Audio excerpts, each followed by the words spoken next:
we're dealing with carbohydrates, Brody. You should be really pumped up now. Hi. So you can see that my sous chefs are very excited today, and that's because we're making some of my favorite things, and that's these comfort classics that we all love. For me, my comfort food stems from my time in the United Kingdom, and it is fish and chips. I love it. It's one of my favorite things in the world, but because of celiac, I haven't been able to eat it properly for a very, very long time. But since I started making it myself and altering the recipes that I knew from 20 years ago, now I can, and I'm going to teach that to you today. Also, I'm going to teach you the absolute best way to make the crispiest, tastiest, most tender fries you've ever had. This is something I learned in the United Kingdom when I was over there, and it's so simple, it'll knock your socks off. We're also going to make some onion rings, gluten-free, of course, as well as some fried shrimp and some wonderful tartar sauce, and Gracie wants to go chase a deer. Stick around, you are going to love this one. Okay, so the first thing we have to do is make our stuff that's going to take the longest, right? We have to do our prep for our potatoes, for our chips, and then we have to make our batter that's going to fry our onion rings and our fish. Our shrimp are just going to get a light flour dusting, and they're going to be almost tempura-like and delicious. So we're going to head on down to the board here, and I'm going to show you this. I've already got a bunch of potatoes here in a pot, peeled with a vegetable peeler. I'll show you how to do that real quick if you don't know how. This part, just like that, and it's real easy. And all we're going to do is peel these guys, okay, and then throw them right into our pot and put this on a boil for about 20 minutes. They need to cook, but not all the way through. Do you ever notice when you go to a restaurant and you get this really fluffy, light fries, and you can never get that at home, even with the oven fries or the pre-made stuff, and then your fries get soggy and they kind of stink after a while? Well, this will prevent that. So what we do is we boil these till they're almost cooked through, then we cool them off and we cut them, put them in the refrigerator, and they get nice and craggly, almost like a marshmallow. And then we fry them that way, so you get all those little crispy, crackly bits, and the oil stays on the outside, and the inside stays nice and fluffy like a mashed potato. Okay, so we're gonna put these on the stove, and I'll be back with you in a second to prep our onions. All right, so our potatoes are on the stove, and now we're ready to prep our onions. These are just white onions, okay? White onions are good for onion rings because they have a little bit of a bite to them, and they hold up a little bit better. You can use sweet onions if you'd like. I'm just a fan of these. All right, we've done onion prep before on the show here, so I'm just going to speed through this. We're going to take the top end off, peel it, and quarter it, so we have nice, clean onion rings. All right, so the next thing we have to do is make our batter. Now, the reason we're making this so far ahead of time before we fry our fish, because they're still defrosting there, you can see them, is that this needs to be really cold when you put it in the hot oil, okay? Otherwise, it'll kind of have a tendency to fall off the fish. So, how we do this is thusly. We take 2 cups,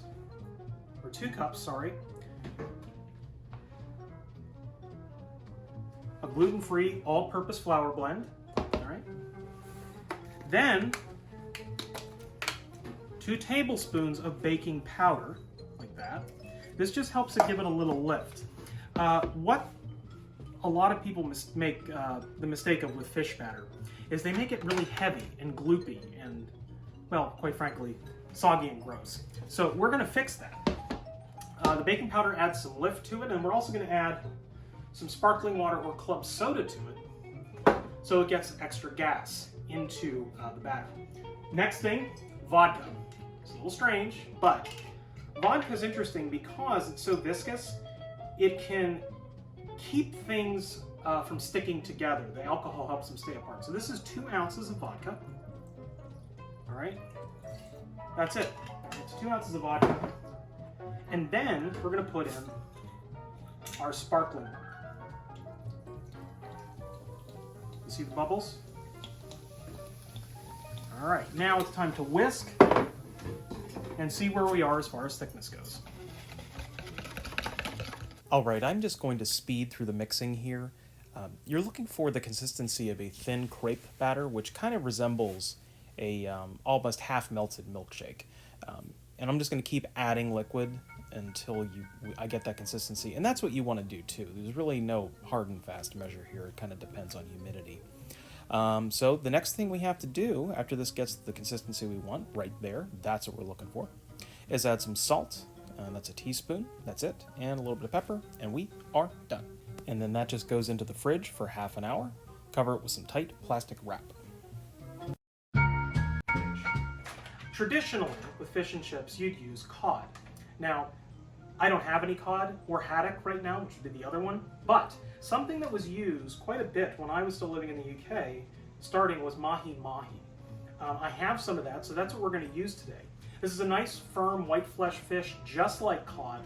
And if you've ever had sort of Caribbean fried fish in South Florida or anything like that, this is what you've had, and it's delicious. So we're going to use this today. We're also going to use some tilapia. This is really good for fish tacos and fish sandwiches, things like that. So we're going to fry this up because I might make a fish sandwich later. Who knows? Next thing is shrimp. These are Gulf shrimp. They're raw, 2-pound bags. These are 21 to 25 per pound, medium Gulf shrimp. And we got these a couple of weeks ago. We got 10 2-pound bags for $100, which is $5 a pound, which if you've ever bought shrimp recently, that's incredibly good pricing. It's about less than half of what you pay in the grocery store. So we got lucky there. All of this stuff, as usual, is right out of the freezer. So these guys have already been defrosted. They're pretty good. These guys need to go a little bit longer. So we're just going to do the same way we did sea scallops and everything else. Run these underwater for about 7-8 minutes, and then we're ready to get them going. See you in a minute. All right, so our potatoes are pretty much ready. This has been about 20 minutes, so I'm just going to go ahead and look at these and see where we are. You can see I've got a long paring knife here. What I'm going to do is poke these guys. All right, see that? How it goes in with just barely any resistance, but it still comes out and it's still whole? These are done. So what we're going to do is pull these off, throw them into our sink, and then we're just going to run some very cold water over top of these. You don't want to shock these in an ice bath or, drain them in a colander or anything like that. We will come get you in a minute. She wants to go out and chase those deer again. I'm sorry. So once these are cool enough to touch, they'll cool down relatively quickly. You just want to let them sit there for maybe 5 to 10 minutes or so, and that will help some of the starch get off of the potatoes. Now, we've already gotten a good bit out through the boiling process, but we still want to get as much out as possible because we don't want soggy potatoes, and that's what happens if you got too much starch in there. All right, so these are ready. We're going to go ahead and cut these up, put them in the fridge. I'll show you how to do that in a minute, and then we will finally be ready to start cooking. See you soon. Okay, our potatoes have cooled down. They're easy enough to handle. They're still warm. They're not bad. So, I've told you before about how we're going to avoid having those nasty fries. So, first thing we're going to do is split these guys in half like this. Can you see that? See how they're kind of semi-translucent in here, but they're not quite cooked through? That's what you want, because you need enough structure here so they don't fall apart. Next thing, like this. All right, depending on how big you want them, you can make them shoestring fries like that. I prefer them like this, all right, and this is traditional for English chips. The reason the British call them chips is they resemble chips off of a potato. So they're big chunks like this, almost like we would call in America steak fries, okay? So basically, each one of these potatoes, we're gonna cut in half, and then we're going to, that's pretty tasty. We're gonna quarter. Now you'll notice I'm just going to speed through the rest of this, and I will see you for tartar sauce. So we begin here with a cup of mayonnaise. I also make a version of this with Greek yogurt, which is less calories, but we're not doing that today. Some capers, it's about a dozen capers. I'm just going to run my knife through them real quick and chop them. Smash them like you do garlic, and they cut up real easy. After that, we're going to clean our board there, and then we're going to add our pickles. These are cornichons, which is just French for little dill pickle. And I'm using about half a dozen of them here. You can use any kind of pickle you like. If you like a bread and butter flavor or sweet pickle, you can put that in there too. But this is the traditional flavor, and this is the way I like it. So I'm going to cut those up and just dice them kind of small, not a super fine dice, not a mince or anything like that. But you just want them small enough to not get caught in your teeth. Okay, our pickles are in, and then we will move on to the rest. All right, so the next component is lemon juice. This is going to be the juice of a whole lemon. Remember, this is just basically a dressing, and we talked about dressings before. So the mayonnaise is our oil, and the lemon juice is our acid. Now we put in dill. That's a whole bunch of dry dill. Some people like to put parsley in their tartar sauce. Those people are wrong. Just put dill in there. Some pepper, and then this is some of my dust seasoning that's on my website, just a pinch of that. And that's all the seasoning we're going to do. We're going to add one more component here, and that is malt vinegar. Malt vinegar is wonderful stuff, but you have to be really careful with that as a celiac, because sometimes malt vinegar is not gluten-free, and it'll say so right on the bottle. If you look for Cross and Blackwell, or any of the English brands, typically they are gluten-free because they're processed in a barley-only facility. So you'll be safe. All right, so we're going to mix that around and get it to the consistency we want. You want kind of like a halfway in between, like a French onion dip and a ranch dressing. Tasted it? Okay, that's perfect, and we're ready to go. Okay, so remember in our fried chicken episode how I talked about reusing oil, right? Well, this oil is the same oil we used for that episode, and this is the second time we're going to use it. We can probably get 4 or 5 more uses out of it after this, which is why it's so great. So this guy, we're going to heat this up to 300 degrees. It's pretty low, I know, but the reason why is these fries, our potatoes have cooled down considerably and they're ready to go in. We're going to fry these twice. So once low, just to kind of set them up, get them nice and firm, and then the second fry, we're going to crank it up to 350. Interestingly, our fish is also going to fry at 300 degrees, as is our onion rings, because they are more delicate and they need a lower temperature. So I'm going to do the first batch of these, show you here in a second. And once this gets heated up, we are at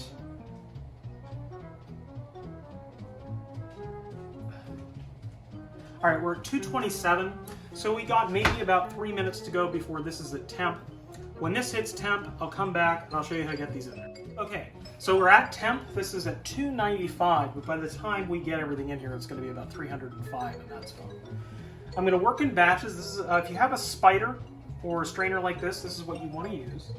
So we're going to take a few of them here, a few of these bigger guys like this, and we're just going to gently lower these into oil. All right, you hear that sound? That's what we're looking for. Then we're going to put a few more in here. Don't use your hands. I've done this quite a few times. You want to use this one. Now these aren't going to cook the whole way through. You're going to be in here for about 2 minutes. All right, and then we're going to pull them out. We're just going to make sure we stir them around here, get a nice.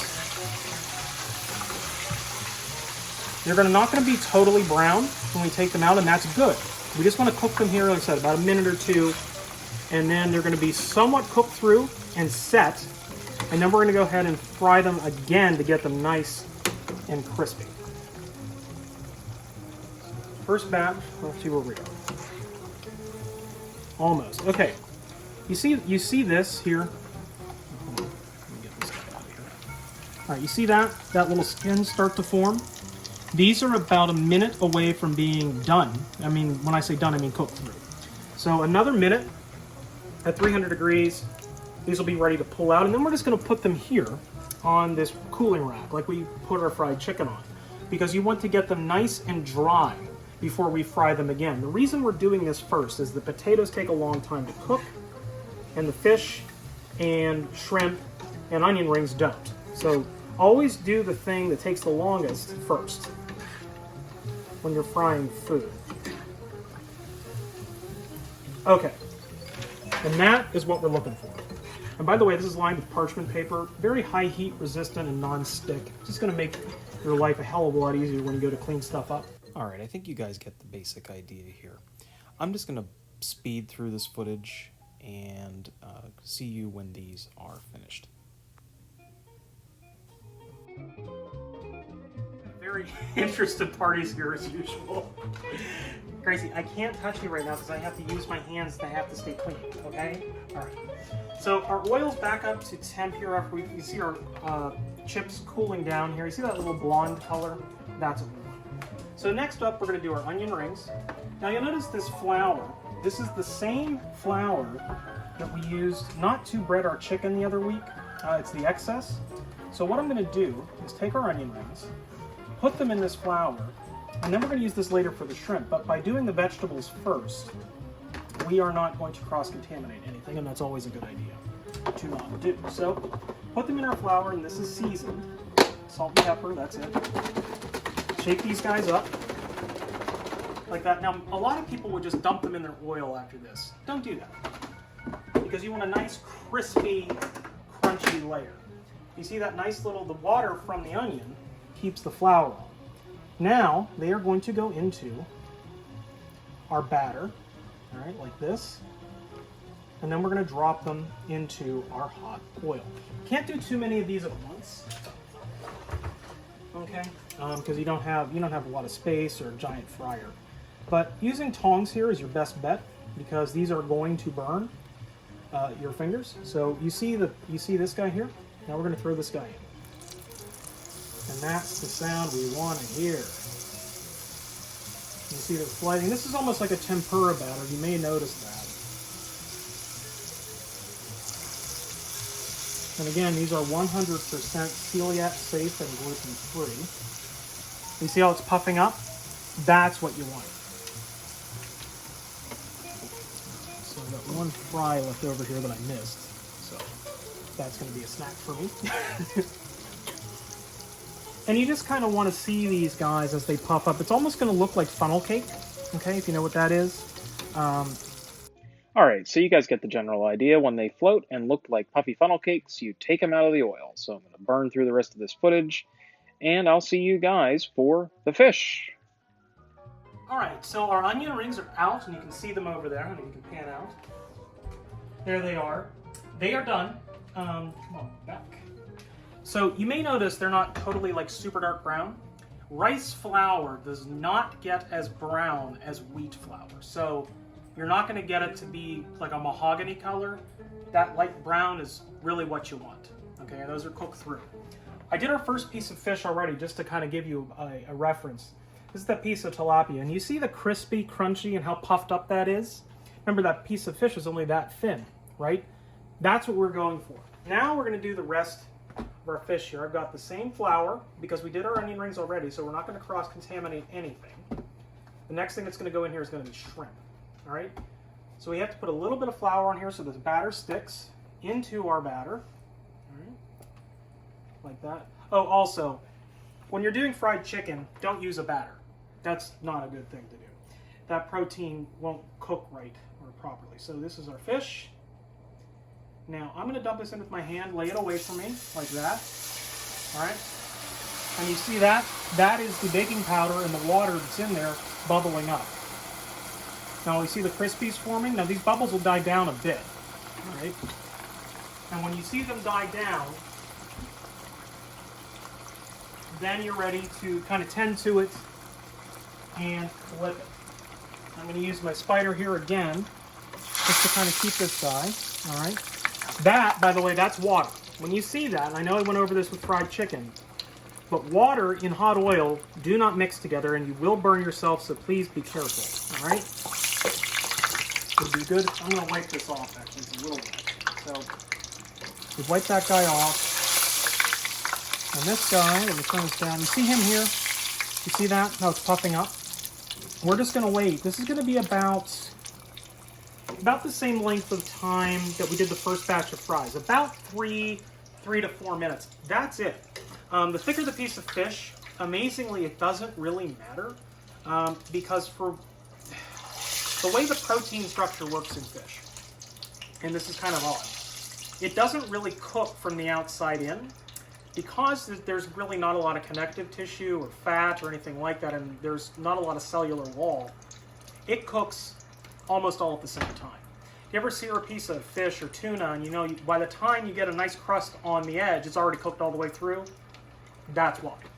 So fish, you fry for a lot less time than you would chicken. Chicken, I'd be doing this for about 12 to 15 minutes. This fish is going to cook through, even if it's frozen, when you batter it and throw it in here, it's going to take 5-6 minutes max. Okay? So I'm going to finish this up, get our other piece of fish in here, put it on our rack, and then we're going to finish our fries, and we are going to be ready to eat. See you. Okay, so our shrimp are defrosted, and we peeled them. We're just putting them right here in the flour, and all we're going to do, and this is the last time we're going to use this flour, so we're going to shake these guys up, and we're not going to do anything else to them. No batter, no nothing. They're just going to go right in here, and we've cranked our oil up. This is now at 350, all right? So once we get our oil to that temp, these are going to flash fry, because these only take about literally 30 seconds to cook. So we can get these out of here, okay? You see they got nice flour coating on them like that, all right? And we're just going to drop them in. Right there, just like that. Now I'm doing it, I'm dropping away, so everything goes away from me there. But please use tongs or a spider to lower these guys in, or if you have a deep fryer, do that. Alright. Now we're going to work in batches here, but I'm going to show you, these don't take very long at all. You see they're almost already cooked through. Alright. So that 350 degree oil has flash fried them. And by the time they get nice and crispy on the outside, they're already cooked all the way through. You see that? That's Okay, so you guys get the idea here. Wait till those little backbones of theirs sort of pop open, and they're done. And when I said 30 seconds, I mean that. They don't take very long. So I'm going to finish them up, and then I'll see you for the finish of the chips. okay, so I've noticed I've changed here what we're doing. I've got my fries here, all my other stuff is here. I got my bowl here. The next thing I need is my dust, because this is the only seasoning we're going to put on these fries. It's just a pinch and we're going to toss them around, okay? It's going to happen pretty fast. Let's check our oil, see where we are. 315, 350. All right, we're ready to go. So these guys, we're going to do the same thing like we did before, all right? Remember, these are already cooked through, so all we really want to do is get them nice and golden and crispy. So in they go. And that's the sound you want. Okay? And we can do one more round here. There. And this is only going to take maybe, another 2 minutes. Because you see they're nice and soft and cooked through. And you see the scraggly bits there? You see that? That's what you want, because that oil is going to get in there and get them all nice and crispied up. So we're going to let this batch go, all right, and pull them out, and I'm going to drain them. If you have a spider or something like this, it's really useful because the oil just drains right off, okay? And again, toss them in that bowl when they are done, and I'll see you, I'm going to do the second batch, see you in about a minute. See how they look much different. Now the only seasoning we're going to do here, this is my dust mix, just a pinch, just like that, okay? Now we don't want to do too heavy on the fries because they already have all that salt in them, so you don't need to. So toss these around like this, get them nice and coated with their seasoning, okay? And then we're ready to plate these guys up in our little chip basket over there, and I will see you in 2 minutes when I am getting ready to eat this. All right. All right, so we're done, and I am very, very happy about my malt vinegar here and my salt. I like that, not everybody does. Tartar sauce is there if you want it, some lemon. I've got our fabulous cocktail sauce here for the shrimp. With the onion rings, I like a nice heavy mustard, but not everybody likes that either. If you want to use ketchup, do whatever you want. These are delicious just on their own. So let's go first for the shrimp. All right. Nice and crisp. Okay. I know I say this all the time, but this is delicious. So, just because you have celiac disease, and just because you're cooking gluten-free doesn't mean it can't taste good. So, are you ready? Okay, perfect. Okay. Oh, our fish is cooled down enough. Now I want to show you this. And push in. Now when we crack this open, all right, you see how that fish flakes apart and how juicy that is inside? That is what fish and chips is supposed to look like, and if you get something at a restaurant that doesn't look like that, don't eat it. All right, let's give it a shot. Oh my God. Oh God. I feel like I'm, oh man. Oh, that's so good. All right, salt, a little vinegar. All right. Oh my God. Okay. Fantastic. Let's try a chip. Okay. I gotta show you these. Okay. So these guys, now you see, they're nice and dark, but watch this. Look at that inside. See how fluffy and light that is? That's because we did that boiling step first. And that's nice and crispy.